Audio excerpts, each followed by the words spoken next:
3-4 লাখ টাকার শর্ট। এখন আমার এক বন্ধু পরামর্শ দিল তুই লটারি কর, লটারি করলে তোর লাভ হইবে।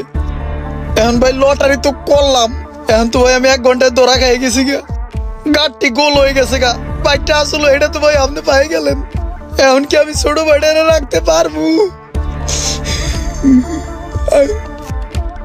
এ সোহাগ, শুনছুস কি কয়? এহনে কি করাম? কথাবার্তা বাদ দিয়া বাইকে উঠ, ঘুরার টান দে, ল জায়গা। জামুগা, গরিব মানুষ বিপদে পড়ছে। তুমি এই বাইকটা রাইখা দাও, বুঝছো? এই বাইক তোমার আমি ফেরত দিয়া গেলাম, আর তুমি এই ব্যবসা আর করো না। আর কালকে বিকালে আমার সাথে দেখা করবা, ঠিক আছে? হো ভাই। মন থাকবে? যে তাহলে কালকে এসে আমার সাথে দেখা করো। ওই সোহাগ, চল। বেটা পাকনামি করে আনছস, বাইক দিয়া নাড়াই লয়ে যাবি না? দেখ বেটা, গরিব মানুষ বেটা, দেওয়ার সমস্যায় পড়ছে, এগুলো তো বুঝতে হইব না ভাই। এই পোলাটা খুবই